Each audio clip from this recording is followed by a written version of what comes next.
ചോറ്റാനിക്കര ദേവീക്ഷേത്രത്തിലെ മകം തൊഴൽ ഇന്ന് നടക്കും. ഉച്ചയ്ക്ക് 2 മുതൽ 10 മണി വരെയാണ് ദർശനത്തിനായി നട തുറക്കുക.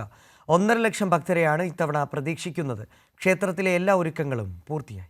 ഓണക്കുറ്റിച്ചിറയിൽ ആറാട്ടും ഇറക്കിപ്പൂജയും നടക്കുന്നതോടെ ചോറ്റാനിക്കര ദേവീക്ഷേത്രത്തിൽ മകം ചടങ്ങുകൾക്ക് ആരംഭമാകും.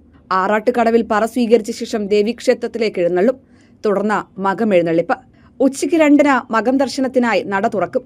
ലക്ഷക്കണക്കിന് വരുന്ന ഭക്തർക്ക് മകം തൊഴാനുള്ള എല്ലാ ഒരുക്കങ്ങളും ക്ഷേത്രത്തിൽ പൂർത്തിയായി. ഏതാണ്ട് 1.5 ലക്ഷത്തോളം ഭക്തജനങ്ങൾ എത്തുമെന്നാണ് നമ്മുടെ പ്രതീക്ഷ. ക്യൂ 2 രീതിയിലാണ്. സ്ത്രീകൾക്കുള്ള ക്യൂ നമ്മുടെ ഹൈസ്കൂളിൻ്റെ അവിടെ നിന്ന് തുടങ്ങി പടിഞ്ഞാറ നടപ്പ വഴി കയറും. പുരുഷന്മാർക്കും സ്ത്രീകൾക്കുള്ള മിക്സഡ് ക്യൂ പൂരപ്പറമ്പിൻ്റെ അവിടെ നിന്ന് തുടങ്ങി അകത്ത് വന്ന് കയറും. പിന്നെ ഭിന്നശേഷിക്കാർക്കുള്ള ക്യൂ സെപ്പറേറ്റ് ഉണ്ട്, അതും പൂരപ്പറമ്പിൽ നിന്ന് തുടങ്ങും. രാത്രി 10 മണി വരെയാണ് ദർശനത്തിനായി സമയം ക്രമീകരിച്ചിരിക്കുന്നത്. ഭക്തർക്ക് നിൽക്കാൻ നടപ്പന്തലടക്കം എല്ലാ സൗകര്യങ്ങളും ക്ഷേത്രത്തിലുണ്ട്.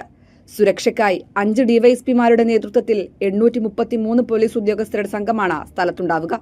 വേനൽ ചൂട് വർദ്ധിച്ചതിനാൽ അത്തരം ക്രമീകരണങ്ങളും ഒരുക്കിയിട്ടുണ്ട്. മകം തൊഴലിനായി ചോറ്റാനിക്കര ദേവീക്ഷേത്രം പൂർണ്ണമായും ഒരുങ്ങിക്കഴിഞ്ഞു.